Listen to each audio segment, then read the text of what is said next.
గుంటూరు జిల్లా తెనాలి రామలింగేశ్వరపేటలోని వేమూరి విజయభాస్కర్ నివాసంలో బ్రాహ్మణులతో ఆత్మీయ సమావేశం జరిగింది. ఈ కార్యక్రమంలో పీఎస్సీ చైర్మన్ నాదెండ్ల మనోహర్ పాల్గొన్నారు. పండితులు మనోహర్ను సత్కరించి ఆశీర్వదించారు. మూతపడిన తాలూకా జూనియర్ కళాశాలకు పూర్వ వైభవం తీసుకొస్తానని, వైకుంఠపురం దేవస్థానాన్ని మరింతగా అభివృద్ధి చేస్తానని నాదెండ్ల మనోహర్ హామీ ఇచ్చారు. బ్రాహ్మణుల సంక్షేమం కోసం పాటుపడతానని నాదెండ్ల మనోహర్ తెలిపారు.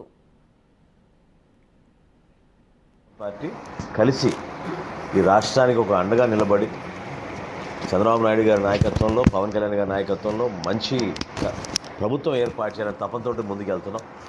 అదేవిధంగా కేంద్రంలో భారతీయ జనతా పార్టీ నరేంద్ర మోడీ గారి నాయకత్వంలో మన దేశానికి, మనకి భద్రత విషయంలో కానివ్వండి, మన అభివృద్ధి విషయంలో కానివ్వండి, ఎక్కడ కూడా మనం తగ్గకూడదనే ఉద్దేశంతో మేము ఎన్డీఏలో భాగస్వాములు అయ్యాం. జనసేన పార్టీ ఈ రోజున ఎన్డీఏలో భాగస్వాములుగానే ఉన్నాం. సో మొన్న కూడా మీరు చూస్తుంటే మేము ఎప్పుడు కూడా ప్రోత్సహించేది మంచి టాలెంట్ ఉన్న వాళ్ళని, కష్టపడే మనస్తత్వం ఉన్న వాళ్ళని, ఎవరైతే నిజాయితీగా సమాజానికి ఉపయోగపడతారో అటువంటి వ్యక్తుల్ని ముందుకు తీసుకొచ్చి అభివృద్ధి కార్యక్రమాలు చేయాలి.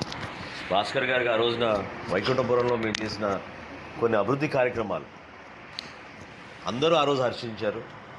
అక్కడున్న భక్తులకి మంచి సౌకర్యాలు కల్పించడం, రోజు స్వామివారికి చేసే కార్యక్రమాల్లో ఎక్కడ కూడా పొరపాటు జరగకుండా అందరికీ మేలు చేసే విధంగా, వైకుంఠపురం దేవాలయాన్ని ఇంకా ఉన్నత స్థాయికి ఎదిగే విధంగా అనేక కార్యక్రమాలతో పాటు దాతలు కూడా తీసుకొచ్చి ఆ భక్తితోటి చేసిన కార్యక్రమాలు మనందరం కూడా గర్వపడాలి.